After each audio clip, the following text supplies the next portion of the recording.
basi rudisha kila mtoto wa Kenya amelipa 300 shillings upata ID, arudishie hiyo pesa. Because orodha iko hapo. We want to see that refund. Hao watoto wapate 300. 300 kan mambo ya kukaliwa kinyume na sheria, kinyume cha sheria, kukaliwa na watu ambao wanafikiria tu matumbo yao. Rais ana move na kuna heshima. Hiyo heshima inaandamana na amani ya watu wake. Lakini mahali unaona kiongozi wa nje anawacha and you leave behind a trail of destruction, hiyo inakwambia nini? So watu wa Nairobi, poleni. Tomorrow is another day. Tomorrow is another day. But this, we must hold our destiny together. We must say no. And I'm calling on the church to stand up and be counted. Tomorrow, we invited to attend ordination of a bishop. And I want to thank the Anglican Church. I think they're having their 3rd or 4th bishop in Nairobi. We have seen the msimamo kina Sapit wamechukua. Tumeona the position of the Catholic Church imechukua, mpaka anaanza kulenga mtu kama mtu wa heshima kama Bishop Muheria, standing for the truth in order to help the country go beyond its limitations. So tumekuja kusema congratulations our sister. You see now, kumanyandwa imamgura amete Kalonzo Mbuiku Joska. Ay. Because that is all they know. Sisi ni watu wa mbuzi tu, kukula mbuzi na kupeana. So we thank you for your generosity. Mheshimiwa Makau, you are leading a very important constituency next to Nairobi here. And what happens, I'm happy to hear what you have said, that you are also now ready to work with even the progressive side. Hii imefika wakati sasa ya kuonyesha, are you for the people or are you for Ruto? Sasa nasikia watu wanaenda kwa mkahawa these days, after yesterday, day before, wanaenda kwa mkahawa sema nipatie Ruto. Chapati inaitwa ni Ruto, nipatie Ruto. Sasa anaanza kuharibu hata chapati yetu jamani. Mimi napenda chapati. Kama nitakuwa nikiambia nipatie Ruto, hapana, mimi nataka chapati. That's okay. We are all the same people. Anasema amepatiwa majina mengi. Anataka ifike majina 10 ndio ajue atapata miaka 10. Urongo iko hapo. Urongo mwingine iko hapo. Wakenya wamechoka. And this is the truth. But let me now say strongly 2 points. Number 1, ametangaza bado wanarudisha mbuzi bwana. Si akae mahali aliko. Sasa atakula wapi huyo mbuzi jamani? Mimi namuonea huruma. Weka mbuzi kando my friend. Acha tumalize. Now 2 points. Akatangaza ye mwenyewe kupitia wizara yake ya registration of persons, Ministry of Interior, PSX inaitwa Bitoka ama somebody like that. Akasema ukipata ID yako lazima ulipe 300 shillings. It was also in those estimates. 300. Ye mwenyewe anaweka hiyo kodi na ye mwenyewe anakuja kutangaza kwamba ameitoa. What does that tell you? In order for there to be consistency and to Kenyans to take you seriously, basi rudisha kila mtoto wa Kenya amelipa 300 shillings upata ID, arudishie hiyo pesa. Because orodha iko hapo. We want to see that refund. Hao watoto wapate 300. 300 can help them. Ndio walikimbizana na Ruto wakamwambia, sisi hatutaki 20 million ile umepatia Bishop Mwai. Sisi tunataka tu lunch. With 300 shillings, hao watoto watapata chakula. Warudishie pesa zao. And then let there be no discrimination. One of the things we are going to do as a People's Loyal Coalition, tutazunguka kila mahali sisi wenyewe tukisema chukueni vipande, ukichukua kipande chukua kura, ni haki yako. In the next 1 month up to May tutakuwa na tume mpya ya IBC. Na tutasema hiyo tume lazima iwe watu ambao wanaaminika.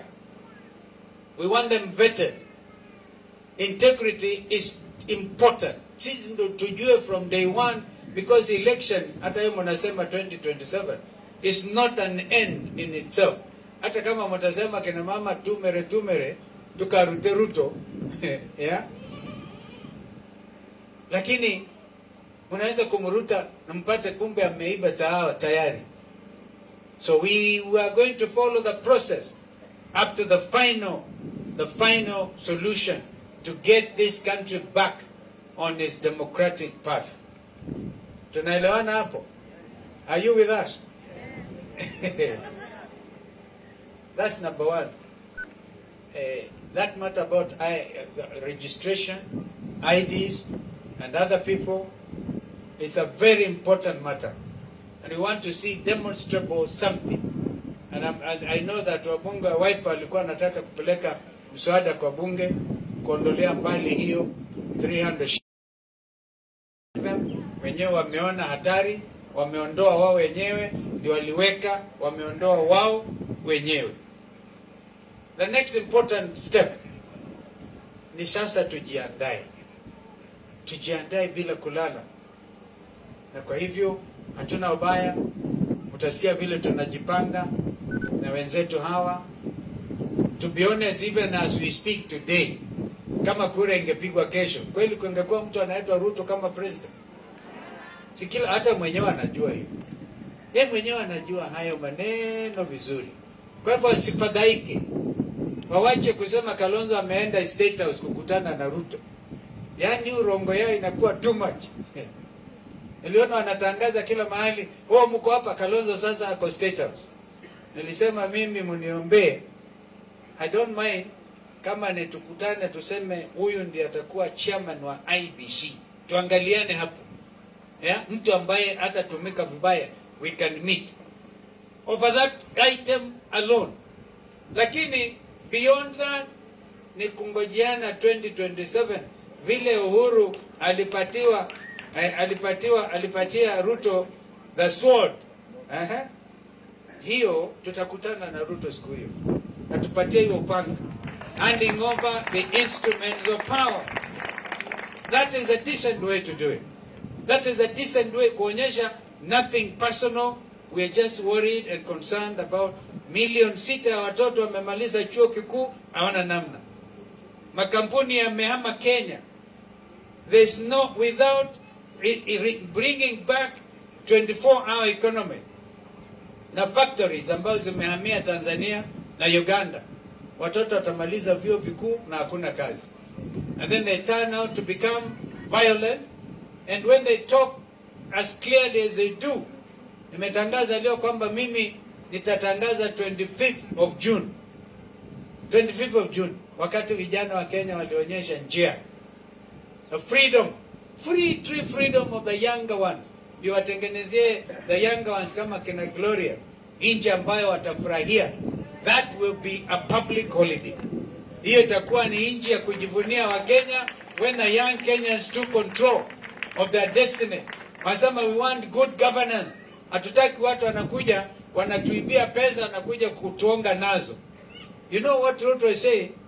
Anasahii atawakata mshahara kila kitu, very thin payslip.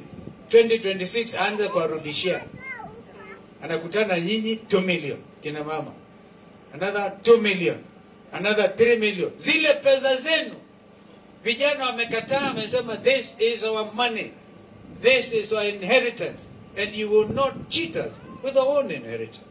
So, June 25th, in my view, is a very important historical day in the history of this country. Wabunge hawa, walitoroka hawa, kina Makao, kina hawa wote hawa, walitorokea kwa tunnel.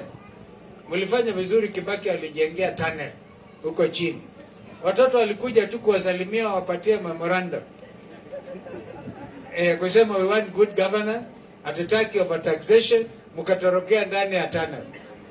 Lakini because I say kwa sababu hamtusikilizi, katiba inasema kwamba sovereignty of the Kenyan nation is vested in the citizens. Na wananchi wanafanya hiyo, wana exercise their sovereignty, nikamilishe, in 2 ways. Number 1, through the elected representatives kama ma MCA na wajumbe hawa. By the way, nitetee wajumbe wa Wiper, wao hawakusema waongeze ushuru.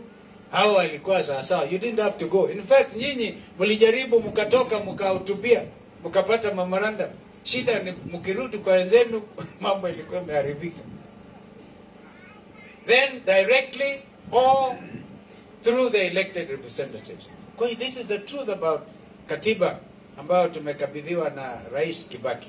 So tungangane, tujikakamue, tuokoe nchi yetu, lakini mbele ya yote tuwe wacha Mungu and truly believing that he is able to deliver us. The whole thing, the whole message about that book ni kwamba uokolewe. That's a basic.